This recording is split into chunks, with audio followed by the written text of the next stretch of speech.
Hai semuanya, perkenalkan nama saya Monifa Feodora dari kelas 12 IPS.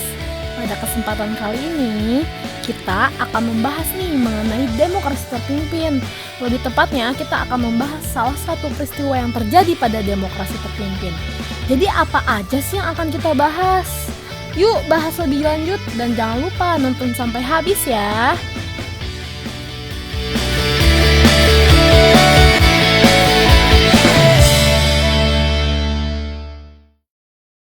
Jadi pada kali ini kita akan membahas demokrasi terpimpin.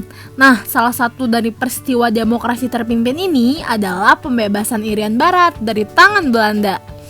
Nah, yang pertama mulai dari pengertian apa sih demokrasi terpimpin itu? Demokrasi terpimpin itu dikenal dengan nama Manipol Ustek atau Manifesto Politik Sosialisme Indonesia, Demokrasi Terpimpin, Ekonomi Terpimpin, dan Kepribadian Indonesia. Nah, demokrasi terpimpin dilaksanakan pada tahun 1959 sampai 1966. Nah, jadi pada masa demokrasi terpimpin ini ada berbagai banyak macam peristiwa. Salah satunya adalah ketika pada masa pembebasan Irian Barat dari tangan Belanda. Nah, kita akan membahas apa aja upaya yang dilakukan oleh pemerintah, bentuk-bentuk konfrontasi yang dilakukan oleh masyarakat, oleh rakyat Indonesia. Lalu bagaimana proses perjuangan bangsa Indonesia mencapai titik darah penghabisan. Nah, jadi pembebasan Irian Barat ini selalu menjadi program utama pada saat menjalani demokrasi liberal. Namun belum ada satupun kabinet yang mampu melaksanakan tugas tersebut. Sehingga pada saat demokrasi terpimpin, pada masa-masa demokrasi terpimpin ini, pemerintah semakin menggencarkan pembebasan Irian Barat ini. Dan Presiden Soekarno menegaskan bahwa ia tidak akan mundur sejengkal pun dari Irian Barat. Lalu apa aja sih upaya yang dilakukan oleh pemerintah untuk pembebasan Irian Barat ini? Jadi pemerintah upaya pertama yang dilakukan oleh pemerintah yaitu dengan diplomasi. Nah, Indonesia menempuh jalur bilateral secara berturut-turut pada tahun 1950, 1952, dan 1954. Namun, apa sih yang terjadi ketika Indonesia melakukan diplomasi? Nah, Belanda enggan menepati janjinya kepada Indonesia yang tertulis dalam Perjanjian KMB atas kepemilikan Irian Barat, sehingga Indonesia bawa masalah tersebut ke PBB. Tetapi Indonesia belum cukup memperoleh dukungan suara dari seluruh negara anggota PBB, dan akhirnya Indonesia pun gagal melakukan upaya diplomasi. Ya, gagal deh. Tapi tenang guys, ternyata ada upaya yang kedua, yaitu dengan melakukan diplomasi aktif. Apa sih itu diplomasi aktif? Diplomasi aktif itu mencari dukungan dari negara lain. Nah, apa sih yang dilakukan oleh rakyat Indonesia dalam mendukung diplomasi aktif?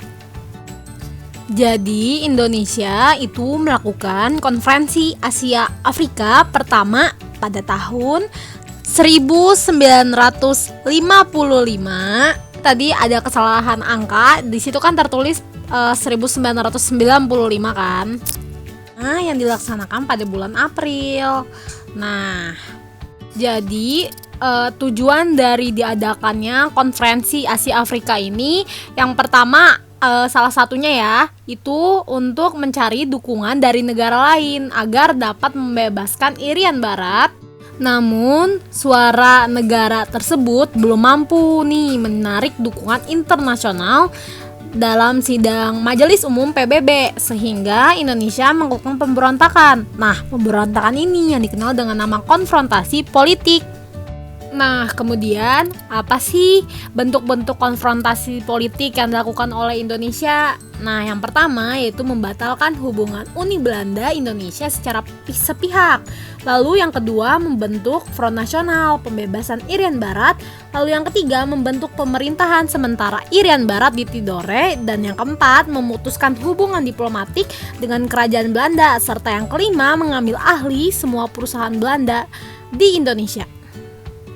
Lalu yang keempat ada konfrontasi ekonomi. Jadi kita akan membahas apa saja sih bentuk-bentuk konfrontasi ekonomi yang dilakukan oleh rakyat Indonesia.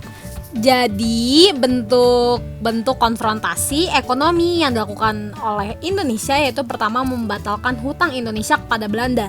Yang kedua melarang maskapai melewati Indonesia. Yang ketiga pemberhentian semua perwakilan konsuler Belanda di Indonesia. Yang keempat mengambil ahli perusahaan Belanda di Indonesia. Dan yang kelima pemindahan pasar komoditas Indonesia dari Rotterdam ke Bremen, Jerman. Nah, kemudian permasalahan pembebasan Irian Barat ini semakin memuncak nih ketika Presiden Soekarno berpidato di depan sidang umum PBB, yaitu pada tanggal 30 September 1960 dalam pidato yang berjudul Membangun Dunia Kembali. Kemudian Presiden Soekarno menegaskan bahwa bangsa Indonesia akan memperkeras sikapnya kepada Belanda.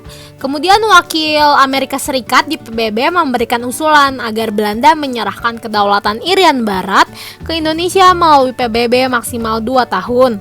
Namun Indonesia menyetujuinya, namun dengan waktu yang lebih singkat. Sedangkan Belanda ingin membentuk negara Papua. Hal ini membuat Indonesia menempuh cara yang lebih keras, yaitu dengan konfrontasi militer, yaitu cara upaya yang kelima ya. Jadi konfrontasi militer yang dilakukan oleh Indonesia, kita di sini akan membahas apa saja yang dilakukan oleh Indonesia dengan melakukan konfrontasi militer ini. Jadi pemerintah itu berupaya untuk mencari bantuan senjata ke luar negeri. Nah, hal ini diketuai oleh A.H. Nasution sebagai Menteri Keamanan Nasional Indonesia.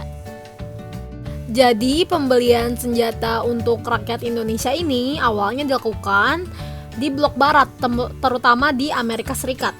Namun hasil tidak memuaskan karena syarat yang diajukan sangat berat, sehingga upaya ini dipindahkan ke blok timur.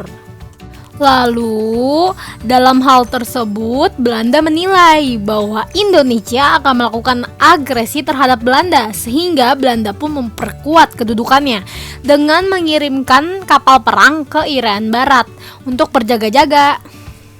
Sehingga pada tanggal 19 Desember 1961 Indonesia mengadakan rapat besar di Yogyakarta dan menghasilkan Trikora, dan kemudian Presiden mengeluarkan keputusan Presiden nomor 1 tahun 1962, sehingga akhir dari perjalanan dan proses untuk membebaskan Irian Barat. Nah, ketika Indonesia menuju Irian Barat, pada awalnya Belanda menganggap bahwa pasukan Indonesia tidak mampu melakukan infiltrasi.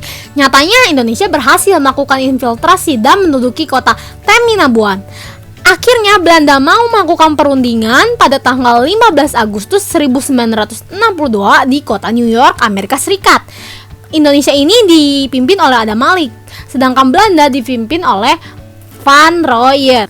Nah, setelah melakukan perundingan, Indonesia pun melaksanakan PPRA yang dilaksanakan pada tanggal 14 Juli sampai 4 Agustus 1969 yang diatur oleh Brigjen Sarwo Adiwibowo. Kemudian PPRA tersebut pada tanggal 19 November 1969 dibawa oleh ke sidang umum PBB yang ke-24 dengan metode many men one vote.